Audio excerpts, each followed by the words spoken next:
আলা হযরত আহমদ রাজা খান রাহমাহুল্লাহ, তাকেও আমরা অনুরূপ সেইভাবেই সম্মান করেছি, করছি, করে যাব। রুখতে পারবে না। হ্যাঁ, সেরে বেরেলির কথা বলছি, বেশক করবো। যেমন হাজী ইমদাদুল্লাহ মুহাজ্জির মক্কি রাহমাতুল্লাহ আলাইহিকে শ্রদ্ধা করেছি, তেমন এদেরকেও করেছি। কারণ আল্লামা রুহুল আমিন বসিরহাটি তিনি তার কিতাবের মধ্যে লিখে দিয়েছে যে আহমদ রাজা খান রাহমাতুল্লাহ আলাইহি সেই জমানার একজন বিখ্যাত আলেম ছিলেন, শ্রেষ্ঠ আলেমদের মধ্যে একজন ছিলেন। অতএব তোমার কথা শুনে সবার নাম আসবে, খালি বাঁচাবার জন্য দেওবন্দিদের তবলিগদের নাম আসবে না মুখে, মাঝভান্ডারির নাম আসবে, আটরসির নাম আসবে, আর তবলিগ দেওবন্দিদের নামটা কোথায় গেল? পিরিচ চটে যাবে বলে আর কি হচ্ছে? মানুষ ঘাসে মুখ দিয়ে চড়ে। কটা ভূত কোথার থেকে কি করে দিল, ওর পরবা বেরাপ করে না, ও ভয় আমি খাই না, ওসব করতে যাবেন না। আপনার লিখা রয়ে গেল, কত লিখা আসলো ভেসে চলে গেল।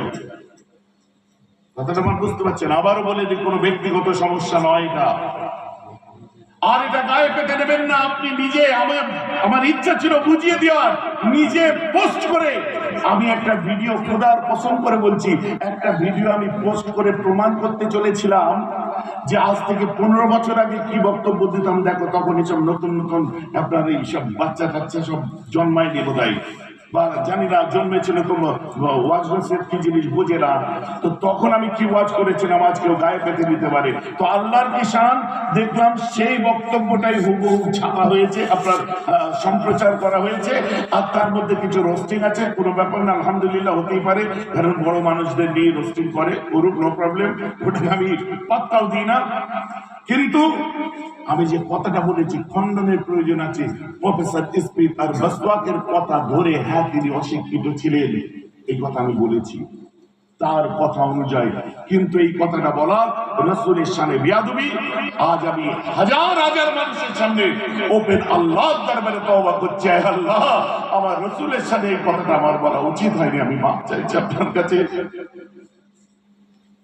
এই ভাষাটা আমার উচ্চারণ করা ঠিক হয়নি, আমি রুজু করছি এই কথাটা থেকে, আমি ফিরিয়ে নিচ্ছি এই কথাটা আমার। আল্লাহ যেন আমাকে মাফ করে দেয়, আল্লাহ আমার রাসূলের শাফাআত থেকে আমায় বঞ্চিত করবেন না। তারপরেও আমি ক্ষমা চেয়ে দিলাম, ওপেন হাজার হাজার মানুষের সামনে আমি ক্ষমা চেয়ে দিলাম।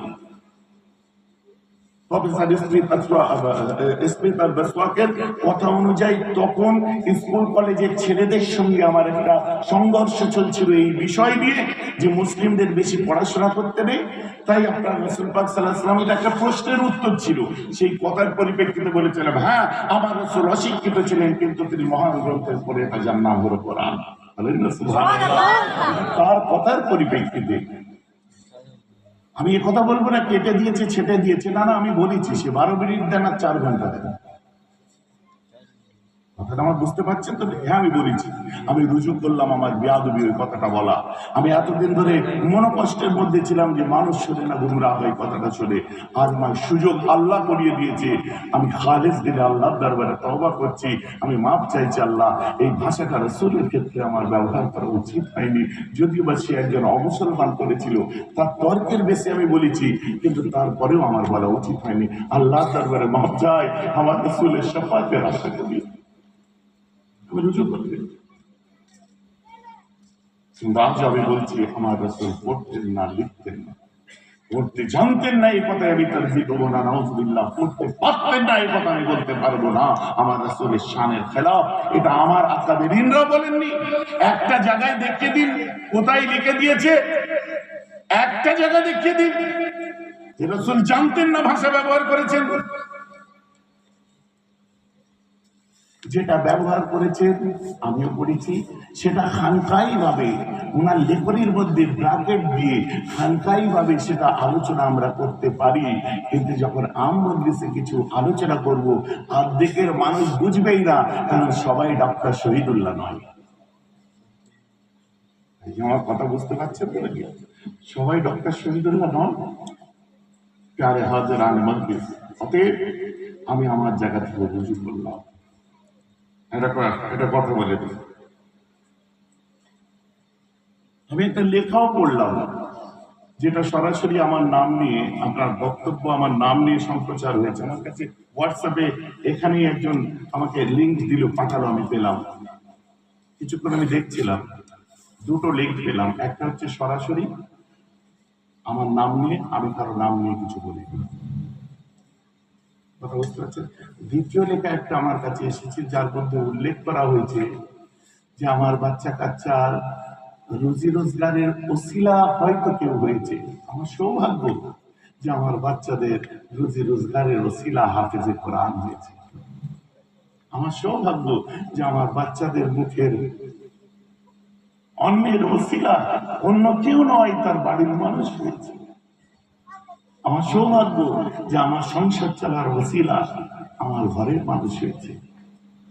আমার সৌভাগ্য যে আমার বাড়ি থেকে যে আমি আজ আমার বাড়ির নামই ভাঙাচ্ছি, অন্যের স্টেজে উঠে যে তাদের পাশে বসে তাদের মতো করে গাইতে হচ্ছে না, আমার নিয়ে চলছে, আমার বাড়ি নিয়ে আমার সবকিছু ভাগিয়ে চলছে। আমি গর্বিত, বুঝতে পেরেছেন? আমি গর্বিত তার জন্য, আলহামদুলিল্লাহ। আজ আমার ভাই, আজ আমার চাচা, আমার ছেলে, আমার ভাইপো আমার বাড়িতে সেই দাদা হুজুর ভাঙিয়ে, সেই দাদা হুজুর ভাঙিয়ে, সেই বড় পরিবার ভাঙিয়ে, আলহামদুলিল্লাহ। আল্লাহ তাআলা আমার বাচ্চাদের, আল্লাহ তাআলা আমার বাচ্চাদের তার বাচ্চাদের ভাঙিয়ে খেয়ে সারা জীবন বাচ্চাদের ওসিলা করে খেয়াটাই নসিবে রেখে দিই, কারণ তারা কুরাইশ বংশের মানুষ। জন্য বলুন না সুবহানাল্লাহ। আমি তো চাই শুনতে, আমি খুশি। ভাই আমার কথা বুঝতে পারছো তো? দেখুন, এখানে আত্মের দুঃখ কিছু নেই। মুজাদ্দিদ জামান দাদা হুজুর পীর কেবলা সিলসিলাকে খুলুসিয়াতের সাথে ইস্তিদলালি, যার পিছনে আমি কোন রকম একটা ইস্তিদলালি সিলসিলা খুলুসিয়াতের সঙ্গে ভালোবেসেছি, আল্লাহ রাসূল শিখিয়েছি। কারণ ঊনবিংশ শতাব্দীর শেষ ইতিহাস শুনুন, ঊনবিংশ শতাব্দীর শেষ, বিংশ শতাব্দীর সূচনাকালীন সময়ের কথা বলি।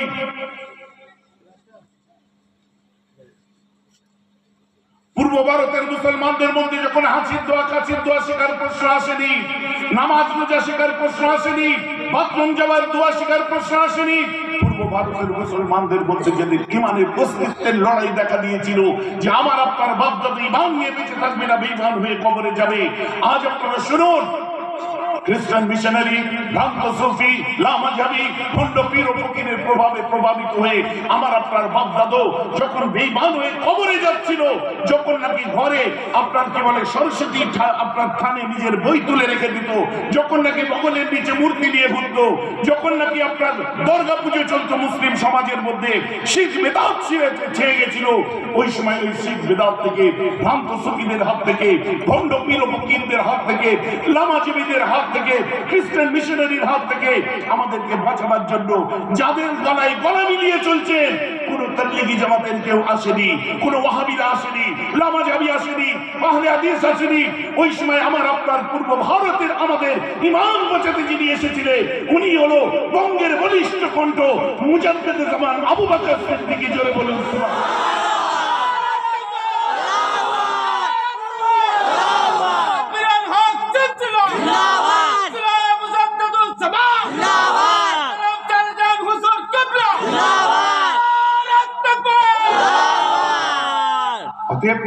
তাকে ভালোবেসেছি, আল্লাহ রাসূলকে পেয়েছি। ইলমে তাসাউফ কি জিনিস মুজাদ্দিদ জামান শিক্ষা দিয়েছে। ইলমে মারিফাত কি জিনিস মুজাদ্দিদ জামান শিখিয়েছে। আমার পাঁচ দাদু শিখিয়েছে, আব্বা চাচারা শিখিয়েছে। আর আমাদের সিলসিলার মানুষ বাপ দাদু ভাঙি আর কদিন চলবে এসব বলে না, ভাষাগুলো অন্যরকম লাগে শুনতে। অতএব আপনাদের কাছে আমার একটা আবদার থাকবে, আজ এখানে বসে আপনাদেরকে ফয়সালা নিতে হবে। পারবেন নিতে? পারবেন নিতে ফয়সালা? ফয়সালাটা কি? মুজাদ্দিদ জামান দাদা হুজুর পীর কেবলা পূর্ব ভারতের মুসলমানদের ইমানের অস্তিত্বের লড়াইয়ের দিনেতে দাঁড়িয়ে শিরক বিদআত থেকে দূরে রেখে আমাদেরকে আল্লাহ রাসূলের সঠিক পথ দেখিয়েছে। যে সিলসিলার বিরুদ্ধে আজও পর্যন্ত লিখিত এক কলম সারা পৃথিবী থেকে ফতোয়া দিতে পারেনি। অতএব সেই সিলসিলার যদি ভাষা পুরো গায়েরদের মতো হয়, সেই সিলসিলার ভাষা যদি সিলসিলা বিরোধীদের মতো হয়, আমরা দাদা হুজুর নিয়ে চলবো। বিরুদ্ধচারণ করে যাদের খুশি করতে যত বড়ই কোরআন হাদিস শোনাক, আমরা তাদের সাথে চলতে পারবো না। চললে দাদা হুজুরের নিয়ে চলবো। হাত তুলে একবার দেখান কারা রাজি আছেন। মাশাআল্লাহ, মাশাআল্লাহ, নারে তাকবীর। আমিন। এখানে কোনো পার্সোনাল কিছু মনে হচ্ছে? জি না। পার্সোনাল কিছু মনে হচ্ছে? ব্যক্তিগত কিছু মনে হচ্ছে? আপনাদের ভালোবাসায় আপনাদের জন্য বলছি, কারণ আমার সিলসিলায় কোনো মধুর অভাব নেই, কোনো মধুর অভাব নেই। আমার মুসলমান খেয়াল করে শুনে রেখে দিন, কেন এই কথা বললাম। প্রথমে আমি ফিরে যাই, চলেন। মুকদ্দমাতুল ওয়াজিবে ওয়াজিবাতুন, একটা উসুলি কায়দা আপনাদেরকে শিখিয়ে দিই। Preparation of the wajibat, that is also wajib. Preparation of the wajibat, that is also wajib. That is also wajib. সেটা কি? আপনি বলেন তো, উযু করা, জেনারেলি উযু করা কি? জেনারেলি উযু করা কি? না না, আগে আপনার একটা জিনিস শুনতে হবে আপনাদের। আমি কোনো কথার খণ্ডন করতে উঠিনি, এটা বুঝুন। মাফ করবেন, আমি কোনো কথা একটা সাবজেক্ট নিয়ে আলোচনা করছি না। আমি উম্মি নিয়ে আজ আমার সাবজেক্ট নয়, আজকে বিক্ষিপ্ত আলোচনা করছি। এই বিক্ষিপ্ত আলোচনার মধ্যে আপনি আশা করছেন কেন কোরআন হাদিসের? তাহলে পুরো দলিলটা দিয়ে দিন। আমার 2 ঘন্টা উম্মি নিয়ে তো আজকে আলোচনা নয়। কথাটা আমার বুঝতে পারছেন? আমি এখানে এসেছি বিভিন্ন এলাকার পরিস্থিতি থেকে, আপনাদের প্রেক্ষাপট থেকে, সবকিছু থেকে সার্বিক একটা আলোচনা করতে এসেছি। অতএব এখানে একটা বহুমুখী আলোচনা থাকবে। একটা বিষয় নিয়ে পড়ে থাকলে তো হবে না। সূক্ষ্ম কথার মার কাছে চালাকি তো করতে গেলে হবে না। এই চালাকি তো মানুষ বুঝবে। আজকে আপনি বলেন সমাজ জর্জরিত হয়ে আছে, পণ প্রথা থেকে, সুদ থেকে, ঘুষ থেকে, আপনার যত রকম বাজে কাজ কর্মর মধ্যে আমরা মুক্তেলা হয়ে যাচ্ছি। তো সব দিকটাই তো টাচ দিতে হবে। আল্লাহ আপনাকে আমাকে সেই সব জায়গা থেকে হেফাজত করুন। কথা বুঝতে পারছেন? আপনারা জানেন, আজকে এই ছেলেটাকে দেখে আমার মনে পড়ে যাচ্ছে, বুঝলেন? মুজাদ্দেদ জামান দাদা হুজুর পীর কেবলা রাহমাতুল্লাহ আলাইহির মাজারে রঙের দায়িত্ব তুমি নিয়েছিলে না? দেখুন, তোমার এখানে বাড়ি, হ্যাঁ, পাশের পাড়ায়। এটা আমি কোনো সাজা, তুমি এখানে আসবে আগে আমার সঙ্গে তোমার কথা হয়েছিল? হ্যাঁ, তুমি এখানে আসবে আমি জানি কি? জানি না।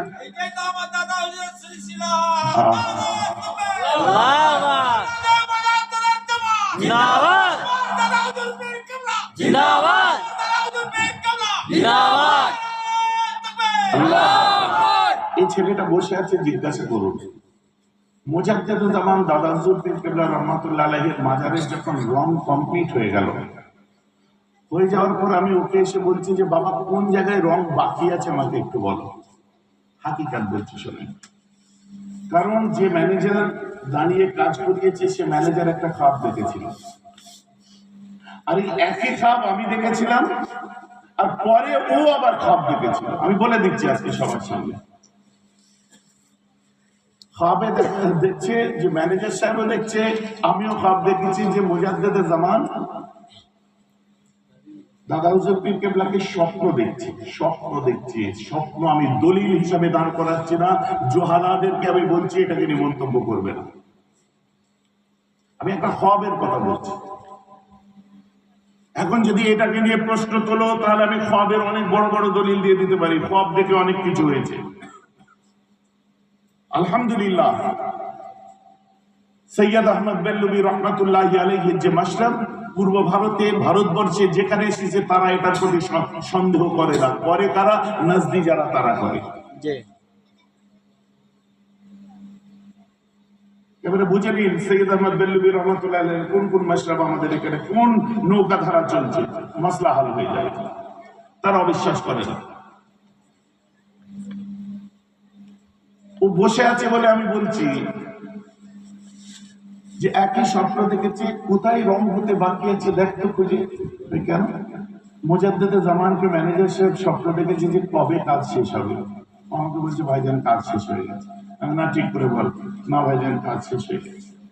আমি না ঠিক করে বল কাজ শেষ হয়ে গেছে। সবাই দাদা হুজুরের সিলসিলা মাজারে খেদমত করে এসে বা কোনো কাজ করে অর্থ পায়, টাকা পায়, ও দাদা হুজুর কেবলার মাজারে কাজ করে বিনিময় কি পেয়েছে আর সবাই সামনে স্বীকার করত। বল, দাঁড়িয়ে বল। ভাইজান আমাকে একটা চড় মেরে দিয়েছিল, যেটা মারার পরে ভাইজান আমাকে ঢুকে নিয়ে বলেছিল যে ভাই তোমাকে আজকে আমি চড় মারিনি, মেজো হুজুর পীর কেবলা তোমাকে চড় মেরে।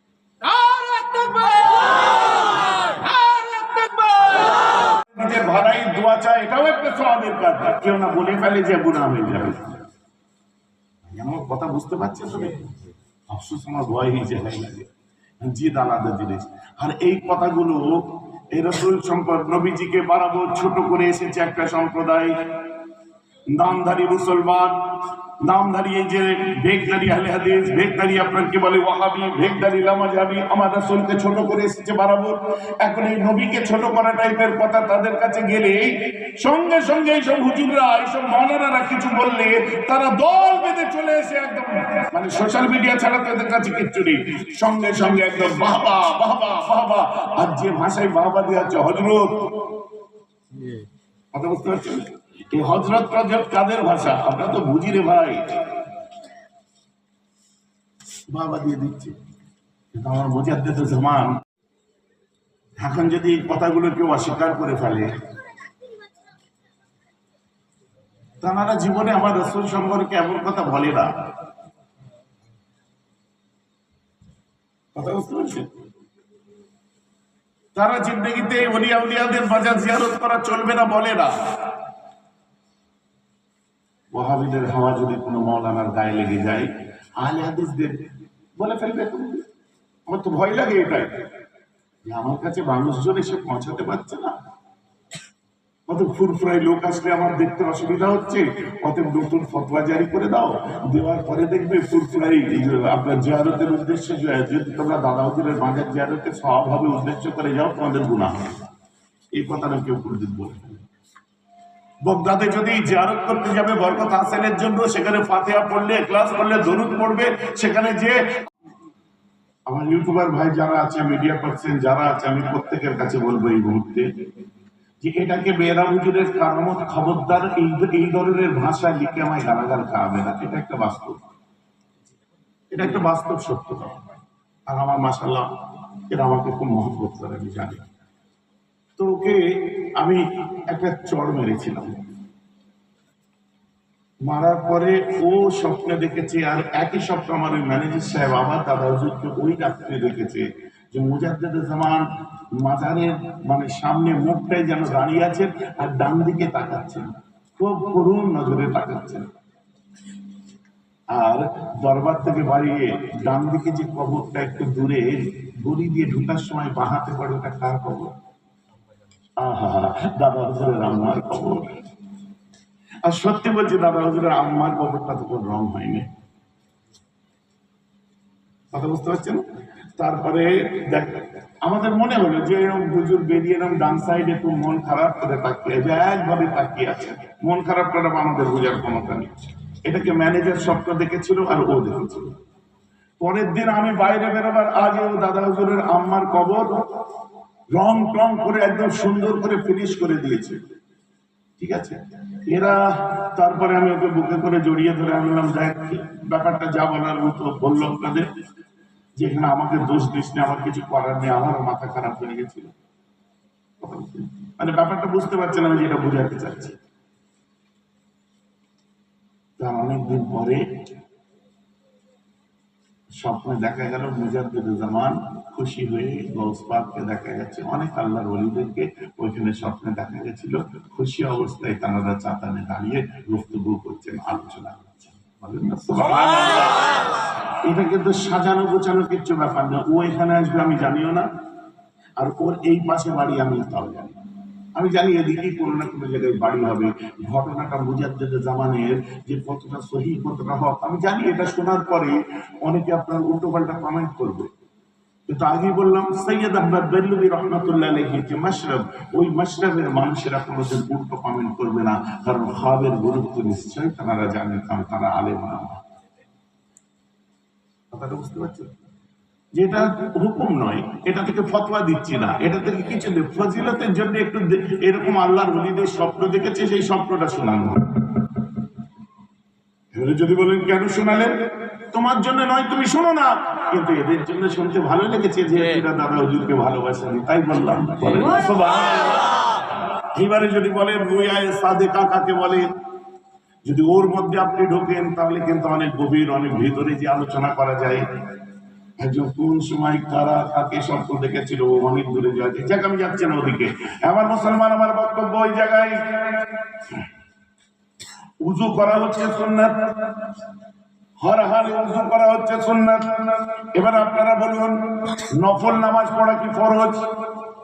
মুসলমান বলুন, নফল নামাজ পড়া ফরজ না ওয়াজিব না সুন্নাত? হ্যাঁ, নফল নামাজ পড়া সুন্নাত, এটা সুন্নাত মুআক্কাদা নয়। নামাজটা নফল, রাসূল পাক পড়েছেন বলে সুন্নাত। নবীজি নফল নামাজ পড়েছেন, সেটা আমাদের জন্য সুন্নাহ হয়েছে। কথাটা বুঝতে পারছেন? সুন্নাতের অনেক ভাগ আছে। সচরাচর নফল নামাজ পড়া ওয়াজিব নয়, ফরজ নয়, সুন্নাতে মুআক্কাদা নয়। এখন আপনি আমাকে বলে দিন, যদি কেউ নফল নামাজ পড়তে যান সেক্ষেত্রে উযু করাটা তার জন্য ফরজ হয়ে যাচ্ছে কেন? তাহলে বোঝা যাচ্ছে একটা নফল কাজ করতে গেলে যদি সেটা নামাজ হয়, আপনার জন্য উযু শর্ত হয়ে যাচ্ছে, সেক্ষেত্রে উযু করা ফরজ হয়ে যাচ্ছে। মুকাদ্দামাতুল ওয়াজিবে ওয়াজিবাতুন, এটা আপনাদেরকে বুঝতে হবে যে প্রিপারেশন অফ দ্য ওয়াজিবাত, দ্যাট ইজ অলসো ওয়াজিব। কারণ ওই নফল নামাজ হতে পারে ওর মধ্যে কিয়াম আছে, সুজুদ আছে, রুকু আছে, কথা বুঝতে পারছেন না? অতএব আপনার উযু করা আপনার ফরজ হয়ে যাচ্ছে, কিচ্ছু করার নেই। আসুন, নামাজ পাঁচ ওয়াক্ত ফরজ আইন, আর কি ফরজ? রোজা রাখা ফরজ আইন। এইরকম কুরআন খুলুন, বিসমিল্লাহির রহমানির রহিম, কাদ আফলাহা মান যাক্কাহা, কাদ আফলাহা মান যাক্কাহা। ওই ব্যক্তিগুলো কাদ আফলাহা, वो लोग फलाह पा गए, मन ज़क्काहा, जिसने तज़किया नफ्स किए है। तज़किया नफ्स की যে আত্মশুদ্ধির মানুষ হয়েছে, ইসলাহে কলবের মানুষ হয়েছে, তাজকিয়া করতে শিখেছে। তাজকিয়া কি? What to do, what not to do, যেটা কোনটা আমার করণীয়, কোনটা আমার করণীয় না, এর উপরে যারা কাজ করতে শিখেছে, নিজের উপরে কাজ করতে শিখেছে, কোনটা করব কোনটা করব না। আমি নামাজি, আমার জীবন চলবে একটা রেখা, একটা গণ্ডি থাকবে, যে দায়রার বাইরে আমরা যেতে পারবো না। ভালো বুঝতে পারছেন না? আপনার মনের অবস্থা কি হবে? আপনি নিজের উপর তাজকিয়া করলেন, ওর বাড়িটা দেখে আমার গা জ্বালা করছে রে, সঙ্গে সঙ্গে তাজকিয়া করতে হবে। ওর গাড়ি দেখে আমার গা জ্বালা করছে কেন? তাজকিয়া করতে হবে। একটা ডাক্তারের কাছে যান, ডাক্তার বাবু আমার জ্বর এসেছে, আমার গায়ে ব্যথা, হাতে ব্যথা, চোখে ব্যথা, মাথায় ব্যথা, এতে ব্যথা, ওতে ব্যথা, সব ওষুধ দিল, ঠিক হয়ে গেল। এক সপ্তাহ পরে ডাক্তারের কাছে যে বলেন, ডাক্তার সাহেব আমার সব ঠিক হয়ে গেছে শরীর, কিন্তু চোখের কনকনানিটা বন্ধ হচ্ছে না, আর বুকের ধড়ফড়ানিটা বন্ধ হচ্ছে না। বলছে কেন? আমি তো দামি ওষুধ দিয়েছি, কেন বন্ধ হচ্ছে না? তো ভাই তোমার চোখের কনকনানি হয় কখন? দিনে, দুপুরে, রাত্রে, সকালে কখন? আর বুকের ধড়ফড়ানিটা হয় কখন? বলছে সকাল সন্ধ্যা বলে কথা নয়, পাশের বাড়ির ছেলেটা বুলেটটা যখনই বার করে তখনই বুকের মধ্যে ধড়ফড় করে। দে ওষুধ, দে ওষুধ। চোখটা কখন টাটায় কনকন করে কখন? না সকালে উঠে যখন আমি রাইলি আড়ি মুড়ি ভাঙি, মানে আলিশি ভাঙি, তখন মাথাটা উপর দিকে তুললি, ওর চারতলা বিল্ডিং দেখলে সঙ্গে সঙ্গে চোখটা কনকন করে ওঠে। ডাক্তার ওষুধ দেওয়া আছে? না নেই। এই ওষুধ আপনি কোথায় পাবেন? একটা হচ্ছে জিসমানি রোগ, একটা রুহানি রোগ। রুহ আর জিসম দুটো মিলিয়ে তো মানুষ, নাহলে জিসম আছে রুহ নেই, ওটা আপনি লাশ। আর রুহ আছে জিসম নেই, বাপরে ভূত নাকি? ভাবতে পারেন না নাকি?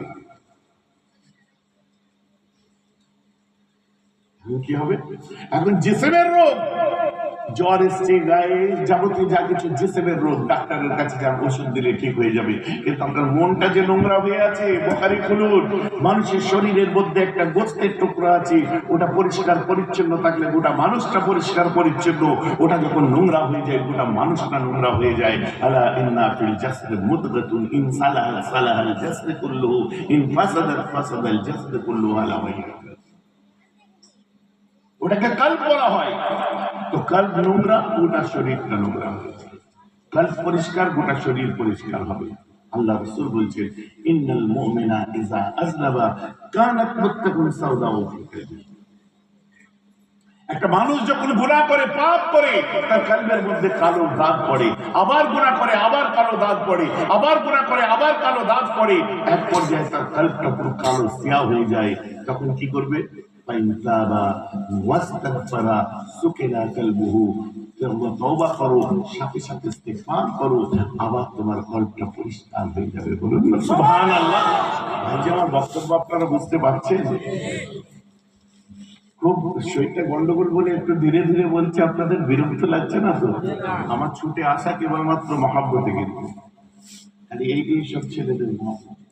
আমাকে স্টেঞ্জা করতে দাঁড়িয়েছি, সামনে যে বসা করছে পাগল শরীরে। আমি এখন কোথায় গেল সে?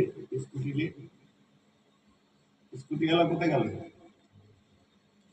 আমি স্টেঞ্জা করছি, আমি সরে যাও, তখন পিকচাপ করছি শরীরে, যেখানে সেখানে মহব্বতে মোসাফা চলে যাচ্ছে। তো যাক, বহু দূর এসেছি। আলোচনা আপনাদের সুর টানের আলোচনা আমার নয়, আপনারা জানেন, কিন্তু আজকে যে আলোচনাটা হলো আপনারা বুঝতে পারলেন। স্বতঃস্ফূর্ত একদম মজবুত হন, নীতি ঠিক করুন, মজবুত থাকুন, সবাইকে শ্রদ্ধা করুন, সবাইকে ভালোবাসুন, কিন্তু মানব যেটা আমার 5 হুজুর, দাদা হুজুর, আল্লামা হুজুরদের সঙ্গে মিলে যাবে সেটা মানব, আদারওয়াইজ ভালোবাসি মানতে পারবো না। এতদিন মানছিলাম, হ্যাঁ ঠিক আছে, নো প্রবলেম, বেশি পেকে গেলে পচে যেতে পারে। অথবা এতদিন কাঁচা ডাঁসা পাকা খাচ্ছিলাম, এখন পচে গেলে আর খাবো কি করে? তখন খেয়াল করলে হবে না নুরুদ্দিন হুজুরের ছেলে, না সাইফুদ্দিন হুজুরের ছেলে, না আপনার কি বলে কুতুবুদ্দিন হুজুরের ছেলে, না 5 হুজুরের ছেলে, না, কথা বুঝতে পারছেন না, নাকি খলিফা সাহেবের ছেলে, না কিছু ছেলে। অতএব মুজাদ্দিদ জামান 5 হুজুর পীর কেবলা আমাদেরকে যে রাস্তায় চলা শিখিয়ে দিয়েছে, সেই রাস্তাটা আমরা পেয়ে গেছি। আর নতুন করে কিছু শিখতে যাই না। যতই বড় বড় কথা বলেন, সিলসিলা এইভাবে ধ্বংস হয়েছে, ওদের ওইভাবে ধ্বংস হয়েছে, তাদের কিভাবে ধ্বংস হয়েছে, এই ইতিহাস আমি শুনতে চাই না। তবে মুজাদ্দিদ জামান দাদা হুজুর পীর কেবলা সিলসিলার যদি তাকরিরি তাহরিরি দিকটা ঠিক থাকে, ইনশাআল্লাহ আল্লাহ কবুল করেছেন, কিয়ামত পর্যন্ত থাকবে। বলুন না সুবহানাল্লাহ। শুকুনির দোয়ায় গরু মরে না, ও আপনাকে এখন ভয় করতে হবে না। অল্প বয়স, কিছুদিন যাক বুঝতে পারবেন। আমাদেরও প্রথম প্রথম নেমে মনে হতো এইরকম, তারপরে দেখছি না ঠিকই তো আছে। আগে বিশাল কিছু মনে করতাম, বুঝলেন, তারপর দেখছি না ব্যাপারটা ঠিক আছে।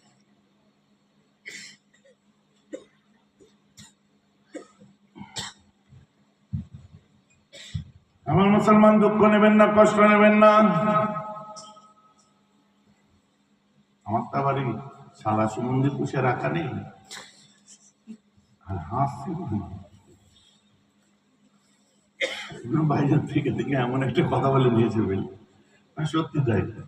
ও যা আছে ওপেন স্টেট ময়দানে আছে, কোনো সেটিং করার লোক নেই। আর মুখালিফরা আমার কোনো কিছু ব্যাপারে কিছু লিখতে গেলে তাদের হাতটা থরথর করে কাঁপে, ইনশাআল্লাহ। বুঝতে পারছেন?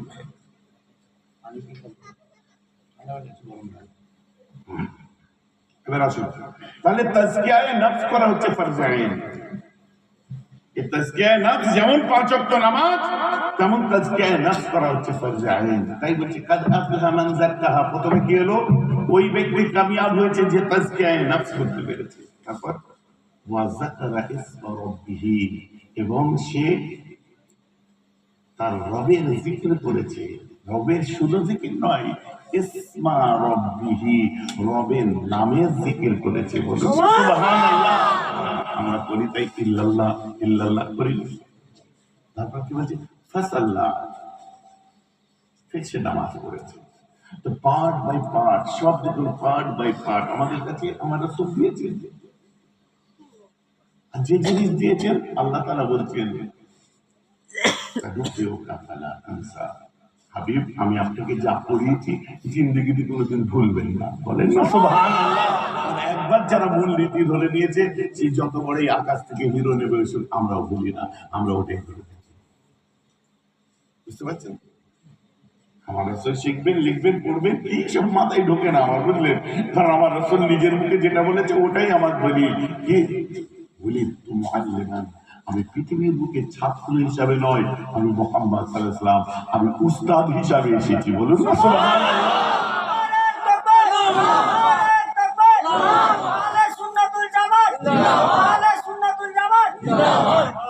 কথা বুঝতে হবে। আমার মুসলমান খেয়াল করে শুনে রেখে দিন,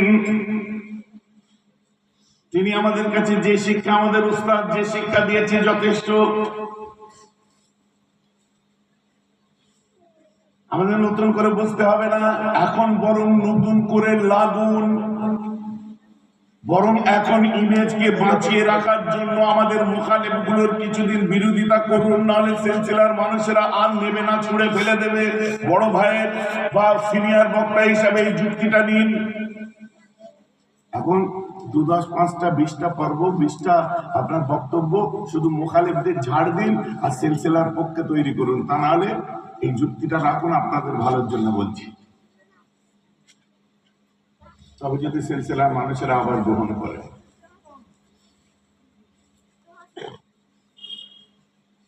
আলোচনা গীবত হচ্ছে নাকি? দেখি গীবত হচ্ছে না? গীবত কাকে বলে ওটাও পড়েছি আমি।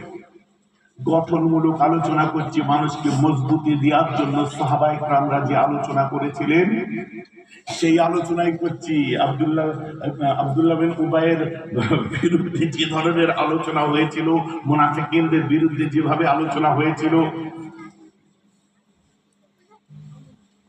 হযরত ওমর ফারুক মার্ডারের পর সাহাবায়ে কেরামরা যে আলোচনা করেছিলেন, শরীয়ত ইসলামের কি হতে চলেছে, নবী ইন্তেকালের পরে যে কটা যুদ্ধ হয়েছিল, তার মধ্যে মুরতাদদের বিরুদ্ধে যুদ্ধ হয়েছিল, অনেক কিছু মিথ্যা নবীর দাবিদারদের হয়েছিল, তারা সেই সময় যে কাজ করেছিলেন, তাদের যে হিকমত ছিল, আমি সেই হিকমতটুকু একটু হলেও পড়েছি।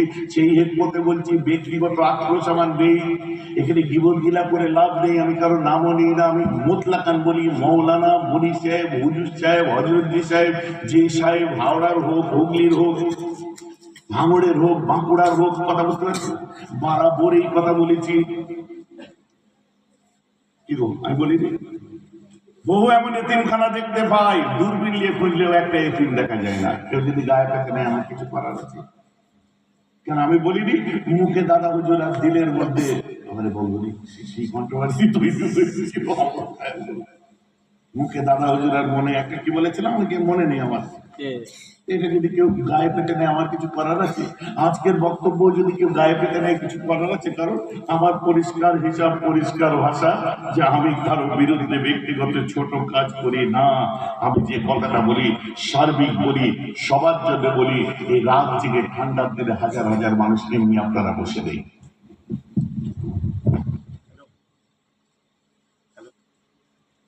হ্যালো,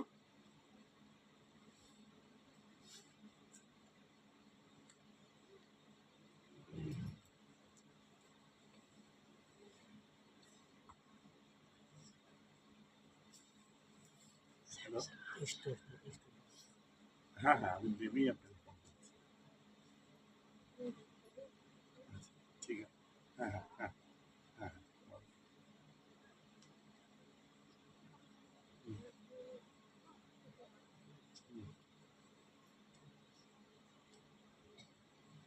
বুঝতে পেরেছি। এটা করা যাবে। ঠিক আছে, বাকি আমি কথা বলছি।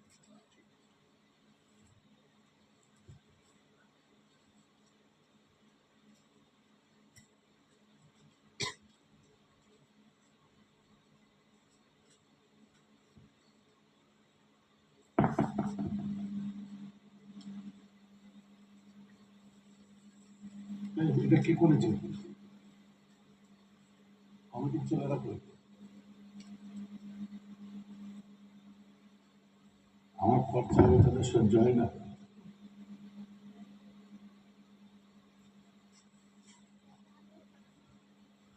দোষ আমার বলেন, আপনাদের জন্য আমি কিছু খরচা করতে চাইলেও কমিটির ছেলেরা করতে দেবে না।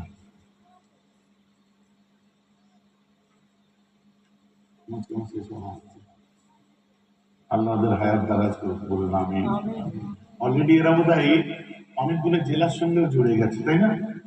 আমি কি বলেছিলাম, মুজাদ্দিদে জামানের সিলসিলা এমন একটা ব্যাপার, পানি এখানে ঢালবে দেখবো মুর্শিদাবাদের নল দিয়ে পড়ছে। বলেছিলাম কি বলিনি? তোমরা পানি এখানে ঢালবে দেখবে দীঘাতে যে সমুদ্রের নলে পড়ছে। তুমি পানি এখানে ঢালবে, কারণ বাংলা সব জায়গায় তোমাদের এই জমিয়ত উলামায়ে বাংলা আসামের 86 খানা শাখা বর্তমানে। কতগুলো? 86 খানা শাখা বর্তমানে। আলহামদুলিল্লাহ বলবেন না?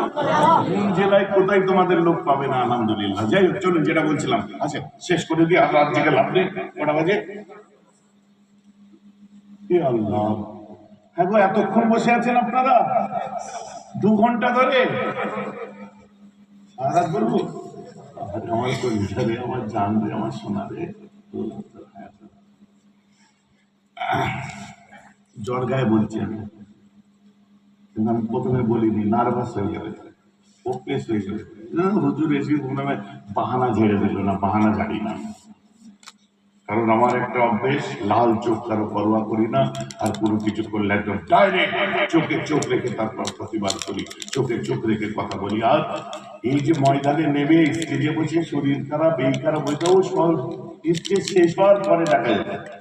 ছেলেদের বললো যে পাটা একটু টিপে দে বাপ, মাথাটা একটু টিপে দে বাপ, উপরে। আমার মুসলমান শুনে রেখে দিন, এখন তাজকিয়ায়ে নফস কে করাবে? যে তুমি দিয়া তোমার মধ্যে পরশ্রীকাতরতা বিরাজ করা উচিত নয়, তুমি এটা করো।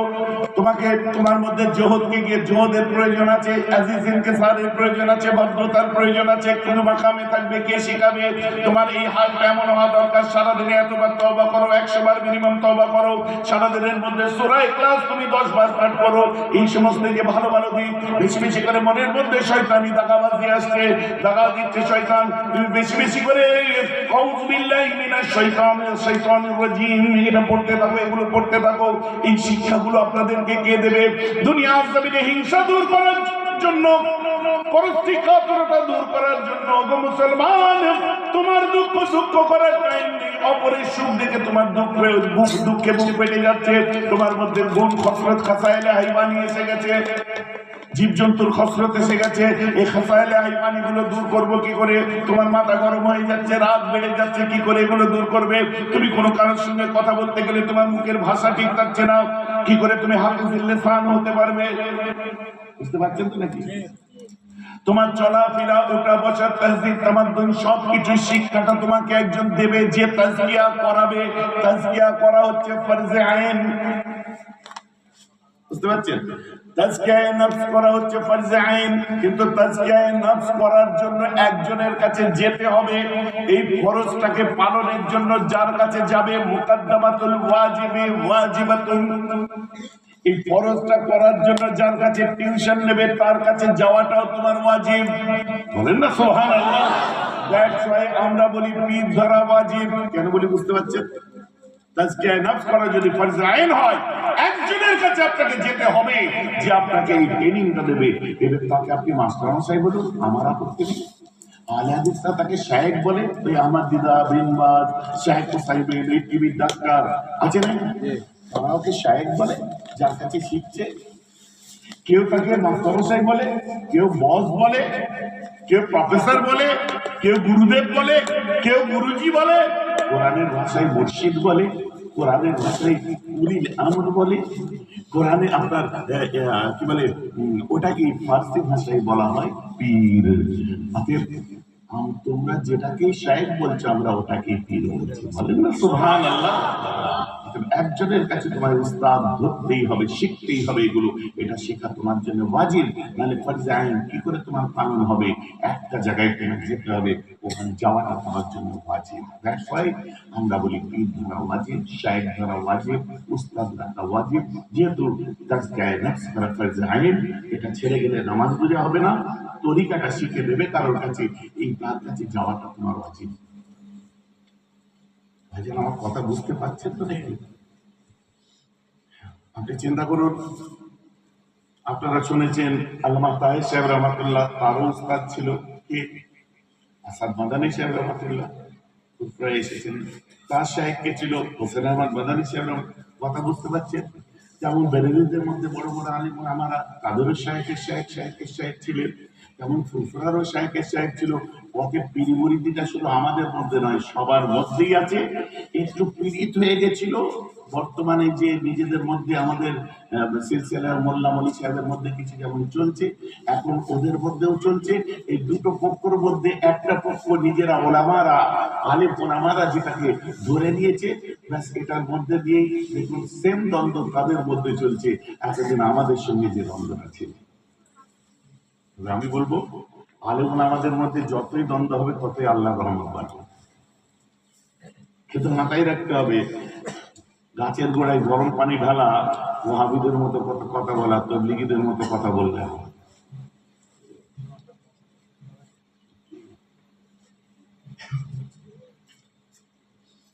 দিতে পারিস কি কেন বা?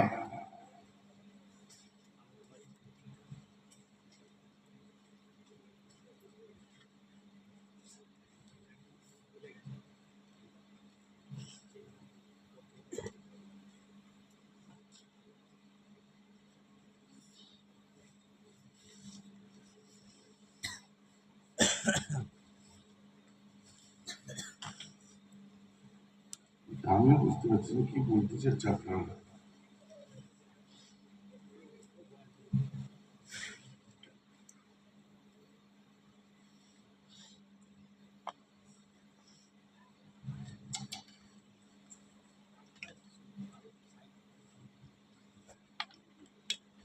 দেখুন,